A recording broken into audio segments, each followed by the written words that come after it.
우리가 살면서 참 많은 사람들을 만나고 또 헤어지면서 살아가죠. 아마 우리가 살아가는 인생의 대부분이 관계라고 해도 과언이 아닐 겁니다.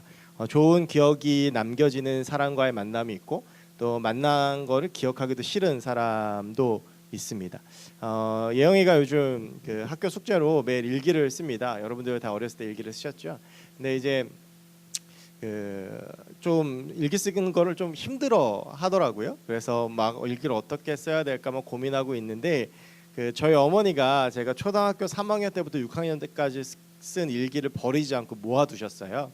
그래서 그게 저희 집에 있는데 이제 예영이가 2학년이니까 좀 일기 쓰기를 힘들어해서 3학년 때 제가 어떻게 일기를 썼는지 꺼내서 같이 읽었습니다. 참 재밌는 것들이 많더라고요. 저희 와이프하고 저희 아이하고 이렇게 셋이서 처음 읽었는데 처음 읽었던 일기가 제가 짝사랑하던 여자와 짝이 안 돼서 슬펐다. 이제 그게 이제 가장 첫 장이었어요. 그 다음부터 분위기가 되게 안 좋았죠. 그래서 이제 쭉 읽어 나가는데 이제 막 거기에 보니까 막 소소한 이야기들이 많아요. 근데 이렇게 막 읽으니까 그때 만났던 친구들 이름이 나오는데 막 친구들 이름이 막 기억이 나는 거예요. 근데 이렇게 생각해 보니까 다시 만나고 싶은 친구도 있고요. 얘는 정말 다시 만나기 싫어라는 기억이 나는 친구들도 있더라고요. 아마 여러분들도 이렇게 뭐 각자의 살아온 시간들이 다르지만 인생을 좀 돌아보면 그 사람은 진짜 꼭 만나고 싶은 사람도 있고 또 어떤 사람은 정말 별로 뭐 만나기 싫은 사람, 기억하기도 싫은 사람도 있을 겁니다. 제가 요즘 월요일마다 학교를 가거든요. 그래서 월요일 날 아침 일찍 학교를 가서 저녁까지 수업을 하는데 이제 아침에 이제 조금 일찍 가면 보통 이제 그 학교 앞에 있는 커피숍에서 커피를 한 잔 사가지고 이제 강의실에 들어가서 이제 커피를 마시면서 강의를 듣습니다. 그런데 지난주 월요일 날 조금 늦었어요. 그래서 이제 학교 앞에서 커피를 살 시간이 안 돼서 저희 학교가 별로 크지가 않은데요. 그 같은 건물 안에 전 강의 6층에서 듣는데 4층에 커피숍이 조그마한 하나가 있습니다. 그래서 거기 이제 커피를 사러 갔는데 누가 저한테 인사를 하는 거예요. 그래서 이제 딱 봤더니 제가 이제 학교를 12년 만에 갔거든요. 신학대학교 졸업하고 신학대학원 졸업하고 12년 만에 학교를 가서 이제 굉장히 오랜만에 만난 분인데 저는 별로 이렇게 기억하고 싶지 않은, 학교 다닐 때 별로 이렇게 사이가 안 좋았고 뭐 그랬던 그래서 이제 막 그때 어렸을 때니까 좀 이렇게 다투고 막 그랬던 사람이에요. 그런데 그분이 저한테 너무 반갑게 인사를 하는 거예요. 마치 그런 일이 없었던 것처럼. 저희가 이렇게 좀 그렇게 된 이유가 이분한테 있었거든요. 근데 그거를 너무 반갑게 인사를 하는데 순간 어떻게 대처해야 될지 모르겠는 거예요. 근데 저한테 아무렇지도 않게 반말을 하면서 막 얘기를 하는데 뭔가 좀 굉장히 기분이 이상했던 그런 기억이 있습니다. 아마 어떤 사람을 만나는 데 있어서 만나서 이렇게 썩 편하지 않은 관계, 그리고 좀 어색한 관계, 왜 또 그런 관계 있잖아요. 꼭 만나야 되는데 될 수 있으면 안 만났으면 좋겠는 관계, 뭐 그런 관계들이 쭉 있지 않습니까? 그래서 제가 지난주 월요일 날 그 일을 경험하고 나서 성경을 묵상하다가 이제 오늘 요한복음 21장을 봤는데요. 예수님과 베드로의 관계가 그런 관계가 아니었을까라는 생각을 해보게 됐어요. 여러분 베드로에 대해서 아마 잘 알고 계실 겁니다. 제가 전에 그런 말씀 드렸죠. 우리가 예수님의 12제자들의 이름을 잘 모릅니다. 그런데 누구나 다 아는 사람이 몇 명 있는데 뭐 베드로, 야고보, 요한 뭐 정도, 그리고 이따 말하겠지만 도마 정도입니다. 그런 제자들의 특징은 뭐냐면 사고친 제자들이라는 거예요. 뭔가 이렇게 강렬한 임팩트를 줬던. 베드로가 우리 가운데 줬던 강렬한 임팩트는 뭡니까? 예수님을 3번 부인한 거. 그것도 그냥 부인한 게 아니라 저주까지 하고 도망간 거. 여러분 예수님과 베드로가 예수님을 부인할 때의 이 거리가요 그렇게 멀지 않았습니다. 저하고 한 중간 테이블 정도의 관계 정도라고 볼 수 있을까요? 예수님이 베드로를 나중에 성경에 보면 뭐라고 되어 있냐면 베드로가 3번 부인하는 순간 예수님이 그를 보셨다라고 되어져 있습니다. 그러니까 베드로는 이제 그 예수님의 눈빛을 보고 예수님께 하셨던 말씀이 기억이 나서 도망을 갔던 거예요. 그게 이제 베드로가 예수님이 잡히시던 날 밤에 보여줬던 모습입니다. 그리고 나서 이 베드로가 그리고 나서 이제 2번이 더 나오는데요. 한 번은 이제 예수님이 돌아가시고 나서 여인들이 이제 부활절 아침이죠. 부활절 아침에 무덤에 갔다가 빈 무덤을 발견하죠. 여러분 들어오실 때 돌문 열고 들어오셨죠? 네. 이스라엘은 우리처럼 땅을 파서 사람을 묻는 게 아니고요. 동굴에다가 이제 사람의 시체를 넣어놓고 돌문으로 그걸 가로막았습니다. 그래서 돌문을 연다라는 건 뭐냐면 그 무덤의 문이 열리는 걸 말해요. 그런데 갔더니 무덤의 문이 열려 있고 비어 있는 거예요. 그래서 제자들이 이 여자들이 놀라서 베드로한테 가서 이야기해서 베드로가 와서 무덤이 빈 것을 확인하고 돌아갑니다. 이게 베드로가 예수님 부활하신 다음에 나타나는 첫 번째 모습이고, 두 번째가 이제 오늘 본문이에요. 오늘 본문에 보면 디베랴 호수라고 돼 있는데 이게 우리가 잘 아는 말로는 갈릴리 바닷가입니다. 갈릴리 바닷가에 예수님의 제자들이 있었는데 그 제자들의 첫 번째가 누구냐면 시몬 베드로, 그 다음에 디두모라는 도마, 나다네엘, 세베대의 아들들 그러면 야고보, 요한, 그리고 이름이 알려지지 않은 2명의 제자들, 그래서 7명의 제자들이 이 디베랴 호숫가에 있었습니다. 예수님의 12제자들이 다양한 신분들을 가지고 있었어요. 세리 마태도 있었고요, 열심당원인 시몬이나 가룟 유다도 있었고, 여러 가지 다양한 신분들이 있었지만 그 중에서도 주로 이루고 있었던 가장 큰 신분이 뭐였냐면 어부였습니다. 베드로, 야고보, 안드레, 요한, 예수님의 핵심 제자들. 그래서 이들이 이제 다 어부들이었거든요. 그래서 이제 오늘 본문을 보면 그런 거예요. 예수님께서 부활하시고 난 다음에 이 제자들이 어디에 모여 있었냐 하면 갈릴리 바닷가에 모여 있었어요. 본래 어부가 아니었던 이들까지도 아마 베드로가 중심이 됐을 겁니다. 그래서 이들이 생계를 유지하기 위해서 이 갈릴리 바닷가에 모여 있는 거예요. 오늘 요한복음 21장을 보면 예수님이 돌아가시고 나서 할 일이 별로 없었던 제자들이 갈릴리 바닷가에 모여서 밤새 일하고 있는 장면으로 시작을 하고 있습니다. 그걸 말씀드렸듯이 베드로가 그 중심에 있었겠죠. 그런데 오늘 본문에 보면 굉장히 재밌는 게 하나 있습니다. 여러분, 제가 지난주에 했던 말씀 혹시 기억하실지 모르겠지만 헬라 문화는요, 중요한 게 앞에 나옵니다. 그래서 이게 중요한 것부터 안 중요한 걸로 쭉 가요. 그래서 예수님의 제자들 이야기할 때도 베드로, 야고보, 요한 이 순서대로 가거든요. 그래서 우리가 이제 베드로 그럼 수석 제자라고 이제 권한을 부여하는 건데요. 그래서 이제 시몬 베드로가 나옵니다. 그리고 나서 여러분, 우리가 원래 복음서대로 나오는 순서대로를 보면 그다음 누가 나와야 되죠? 야고보하고 요한이 나와야 돼요. 지금 이 현장에 야고보와 요한이 있어요. 그런데 야고보와 요한이 뒤로 밀리고 세베대 아들들이라고 표현이 됩니다. 그리고 나서 이 베드로의 뒤에 누가 나오냐 하면 디두모라고 하는 도마가 나옵니다. 여러분, 이게 굉장히 재밌는 이유는요, 이 도마라고 하는 제자가 마태, 마가, 누가복음에는 제자들의 이름의 명단을 이야기할 때만 나옵니다. 그런데 요한복음에만 유독 3번 나와요. 하나가 요한복음 11장에서 예수님과 함께 죽으러 가자고 할 때, 요한복음 14장에서 예수님의 말을 잘 못 알아들을 때, 그리고 나서 요한복음 20장에 도마가 나오고, 그리고 오늘 21장에 도마의 이름이 나옵니다. 여러분, 근데 이렇게 보면요, 분명히 뭔가 그 사이에 무슨 일이 있었겠다라는 생각을 할 수 있어요. 왜냐하면 야고보와 요한의 이름이 뒤에 와야 되는데 이 사람들 이름이 뒤로 밀리고 오늘 의도적으로 이 도마의 이름이 바로 두 번째 와 있어요. 그러면 뭔가 지금 이 본문은 도마의 중요성을 이야기하고 있다는 거예요. 그러면 과연 도마에게 무슨 일이 있었을까라고 하는 거죠. 그게 바로 요한복음 20장에 나오는 이야기입니다. 여러분, 요한복음 20장에 여러분 잘 아는 이야기가 나옵니다. 뭡니까? 예수님께서 제자들에게 나타나셨어요. 그래서 제자들이 예수님 부활하셨다라고 하니까 도마가 그 얘기를 듣고 뭐라고 합니까? 내가 그의 손과 옆구리에 손을 넣어보기 전까지 난 예수님 부활한 건 못 믿어라는 겁니다. 지극히 이성적인 반응이죠. 여러분이 만약에 죽은 사람이 살아났다는 이야기를 들으면 믿을 수 있겠습니까? 제가 갑자기 급사를 했어요. 그래서 목사님 죽었대. 웃냐? 목사님 죽었대. 그래서 막 해서 장례까지 치렀어. 그래서 저기 유타운 장례식장에 누워있는 것까지 보고 막 장례 치르고 오열을 하고 무덤에 넣었다? 그런데 어느 날 갑자기 누가 야, 목사님이 살아났어. 믿겠어요? 못 믿는 거예요. 도마도 그런 거예요. 못 믿는 거예요. 그래서 예수님께서 도마 앞에 나타나시죠. 그리고 그 못 박힌 손과 옆구리를 보여주시면서 야, 손 넣어봐 라고 말씀하시면서 보지 않고 믿는 것이 보고 믿는 것보다 복되다라는 유명한 말씀을 하십니다. 여러분, 예수님의 제자들 중에서 누가 예수님의 부활을 목격했는지 그 이름이 나와 있는 제자는 도마밖에 없습니다. 그러니까 오늘 요한복음 21장까지 올 때에 지금 예수님의 부활을 직접 본 사람은 누구밖에 없는 거예요? 도마밖에 없는 거예요. 그래서 베드로의 이름이 나오고 그 다음에 도마의 이름이 나옵니다. 그러면 이렇게 생각해 볼 수 있습니다. 그러면 그 현장에 있는 제자들은 예수님이 부활하셨다는 사실을 알겠습니까? 모르겠습니까? 알죠. 도마가 예수님의 손에다가 손가락도 넣어보고 옆구리에도 손가락도 넣어보고 예수님이 부활하신 거 알았어요. 그리고 나서 무대가 갈릴리 바닷가로 바뀌어서 베드로와 제자들이 있는 거예요. 그러면 도마가 예수님께서 부활하셨다는 거 얘기했겠어요? 안 했겠어요? 했겠죠. 내가 그 손과 옆구리에 이 손가락 넣어봤다고 얘기했겠죠. 즉 베드로는요, 예수님 부활하신 거 알았습니다. 그런데 이 예수님의 부활하신 것을 듣고도 베드로는 여전히 갈릴리 바닷가에 있습니다. 여러분, 이때 이 베드로의 마음이 어땠을까요? 예수님이 부활했다는 소식은 들었어요. 난 예수님을 3번 부인하고 도망쳤어요. 그리고 마지막 그날 밤에 예수님의 눈빛을 봤어요.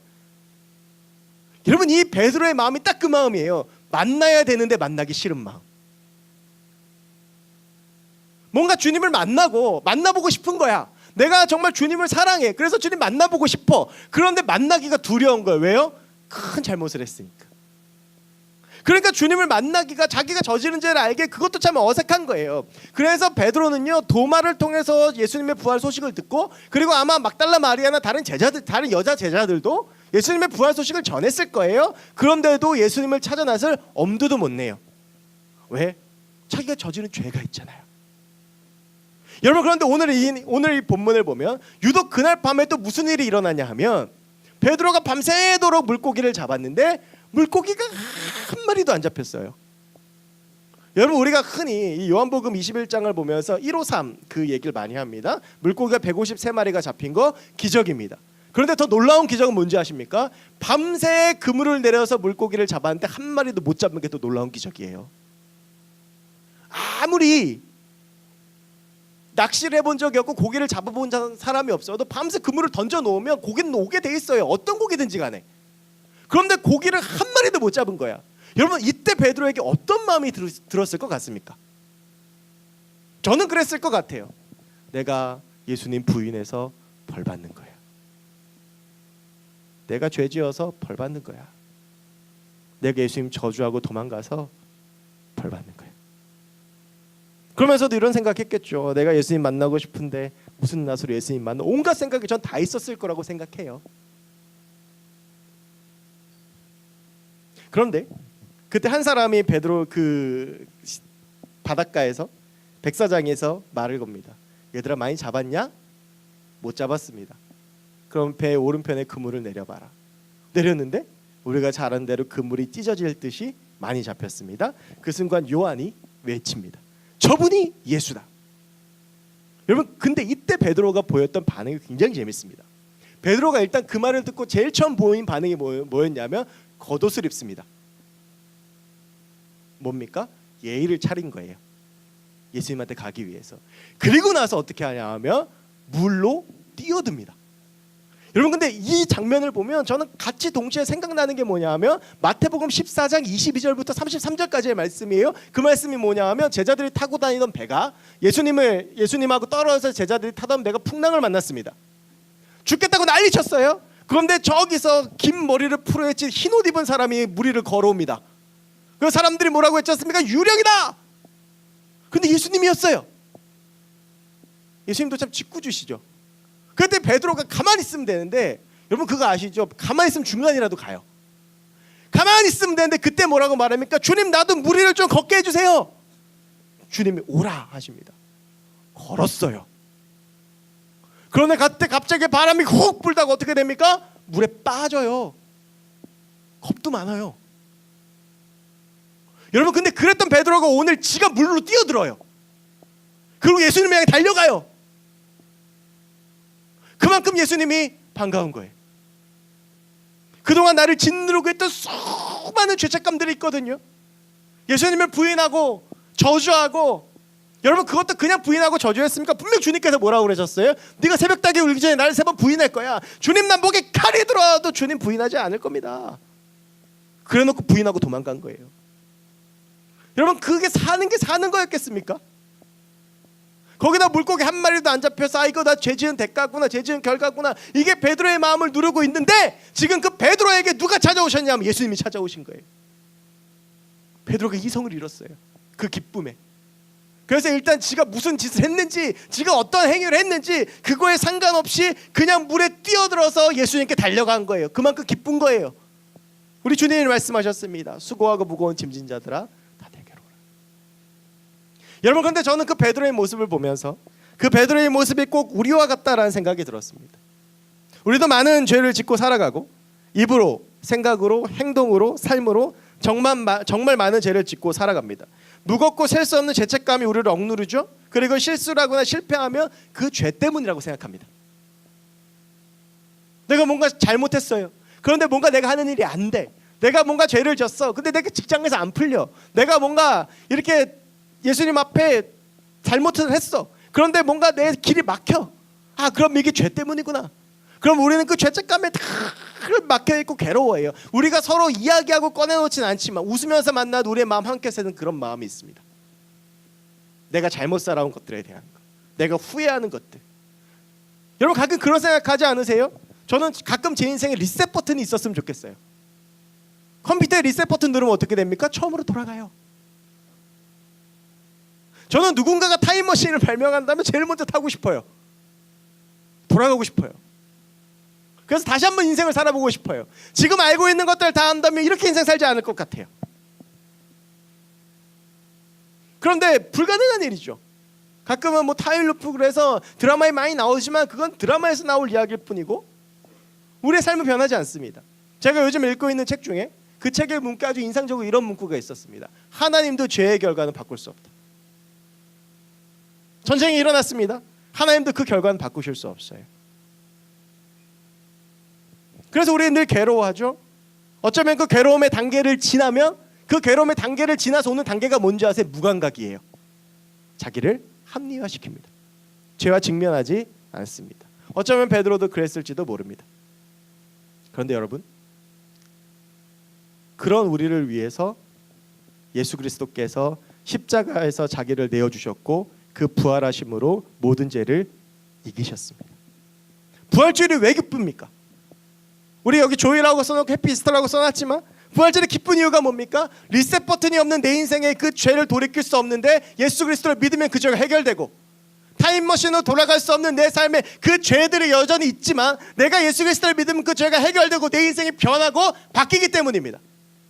여전히 나를 억누르고 있는 이 죄가 그 어떤 것도 해결해 줄 수 없지만 예수 그리스도의 부활을 믿고 예수 그리스도와 함께 걸어가면 내 인생이 변하고 내 삶이 변하고 내 죄의 문제 해결되어지고 내 마음의 더러움이 깨끗함으로 변하고 내 인생이 바뀌고 해결되어지기 때문입니다. 여러분 해결이라는 게 뭡니까? 죄 해결이라는 게 뭡니까? 제가 목요일 날 집에 퇴근을 했습니다. 저희 집에 퇴근을 하면 제가 이제 제 시간에 퇴근하는 날이 일주일 중에 딱 2번밖에 없거든요. 화요일하고 목요일. 그럼 이제 딱 화요일이나 목요일 날 치는 목요일 날 딱 들어가면 저희 집에서 늘 퇴근하는 반응이 이렇습니다. 저희 아이들이 막 뛰어옵니다. 그래서 뭐 아빠 이렇게 하면 저희 집사람이 그제서야 이제 선서히 나오십니다. 그럼 제가 이제 다녀왔습니다. 인사를 드리고 이제 씻고 뭐 저녁도 하고 그러는데 근데 딱 했는데 한 놈이 뛰어왔는데 한 놈이 안 와요. 그리고 제 눈치를 보면서 한쪽에서 이러고 서 있습니다. 직감적으로 알았죠. 저게 나한테 뭘 잘못했구나. 그리고 나서 제 방을 갔는데 제 방에 가면 제 카메라를 넣어놓는 제스팜이 하나 있습니다. 굉장히 제가 오랜 시간 동안 돈을 모아서 산 건데 그 제스팜의 위쪽 코팅이 날아간 거예요. 왜? 물파스를 발라가지고 물파스로 그림을 이렇게 그려놔가지고 이 코팅이 싹 벗겨진 거예요. 제가 2놈을 불렀습니다. 저는 이미 그때 부를 때도 누가 그랬는지 알고 있어요. 누구겠어요? 인사하러 안 온 그놈이죠. 5살짜리. 불렀는데 누나는 당당하게 옵니다. 아빠 내가 안 했어. 물어보지 않았어요. 이미 알고 있어요. 아빠 난 안 했어. 근데 둘째 놈은 여전히 못 오고 저기 서 있어요. 이리 와봐. 그냥 쭈뼛쭈뼛대면서 오는 게 아니고 체코지에 가서 가만히 손을 듭니다. 아무 말도 안 하고. 그래서 제가 불러서 괜찮다고 안 괜찮지만 괜찮다고 뭐 다음부터 그러지 말라고 그랬는데 얘가 갑자기 그때부터요 이 눈빛이 바뀌어요. 막 뛰어다녀요. 막 와서 말해요. 뭐예요? 용서받은 거예요. 얘가 어땠습니까? 이 물파스를 발라놓고 아빠가 올 때까지요 좌불안석한 거예요. 아빠 오면 난 죽었다. 아빠 오면 난 끝났다. 이러고 있는 거예요. 아빠가 왔어요. 나 이제 어떡하지?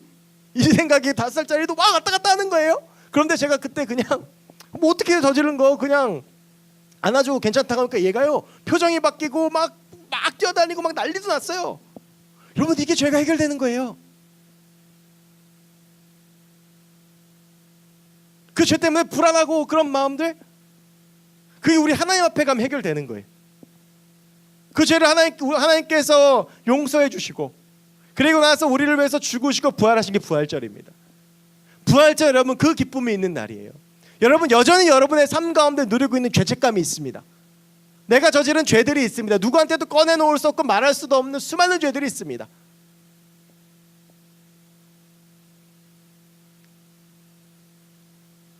여러분, 그런데 우리 주님이 그걸 위해 돌아가셨습니다. 그리고 부활하셨습니다.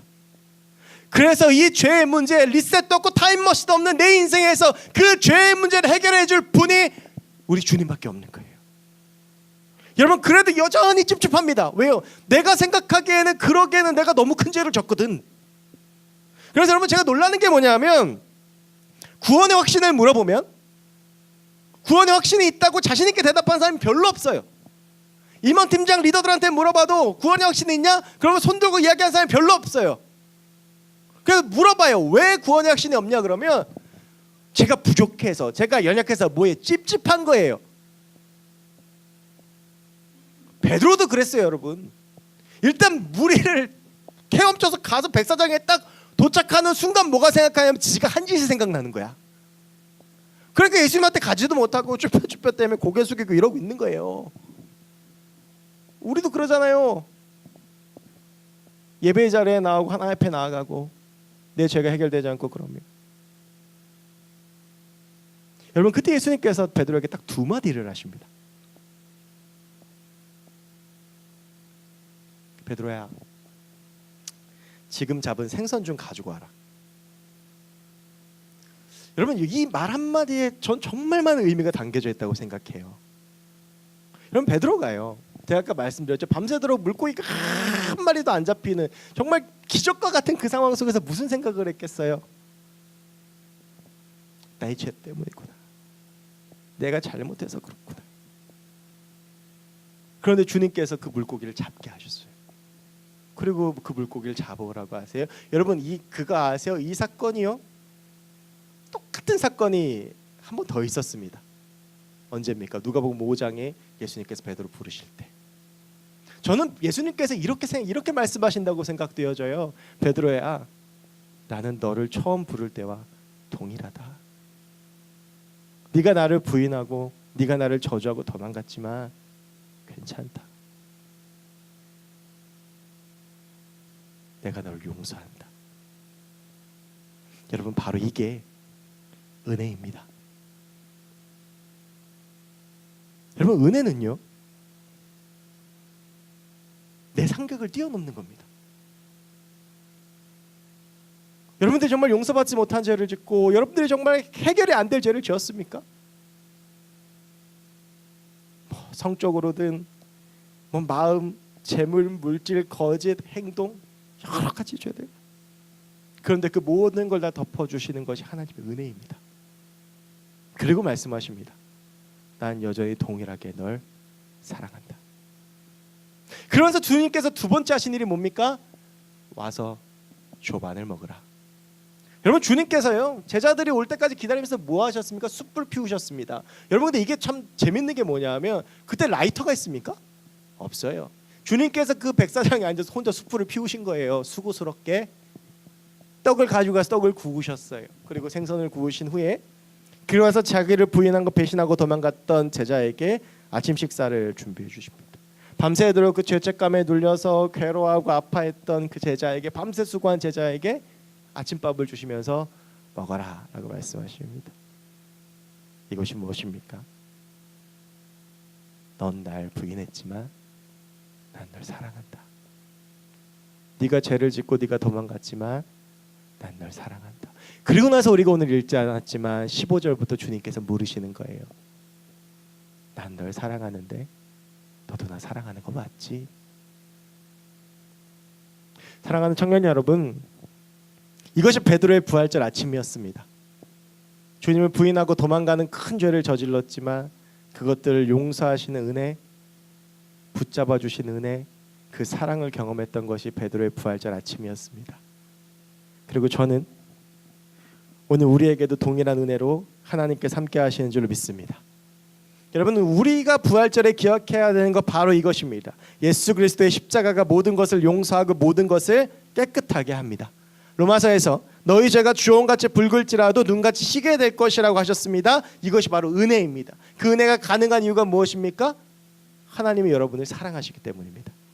하나님의 여러분의 아버지이시기 때문입니다. 여러분, 저희 아이 얘기하면서 좀 마치면 요 앞에 그 마당에서 보면 평일 오후에 보시면 뭐 애들이 많이 놀아요. 여기 사택에 사는 아이들도 많이 놀고 이 애들 저 애들 많이 오는데요. 이렇게 막 어울려서 이렇게 놀다 보면 애들이 막 이렇게 좀 실수할 때가 있습니다. 제 차가 이렇게 세워져 있는데 어떤 친구 하나가 인라인을 타다가 그 차로 가다가 쥐는 어떻게 해야 돼요? 그 차를 저기 이렇게 피해야 되니까 이렇게 하다가 제 차를 퍽 쳤어요, 발로. 용서가 됩니까? 잠깐. 그런데 그러고 나서 얼마 있다가 저희 딸이 똑같은 짓을 했습니까? 용서가 됩니까? 됩니다. 왜 걔 내 딸이니까. 여러분, 만약에 제 카메라 제 스팸에 딴 집애가 와가지고 물파스를 그림 그렸으면 어떻게 됩니까? 용서 못합니다. 변상받아야죠. 근데 우리 아들이 했으니까 그냥 참고 넘어가는 겁니다. 왜요? 내 아들이니까.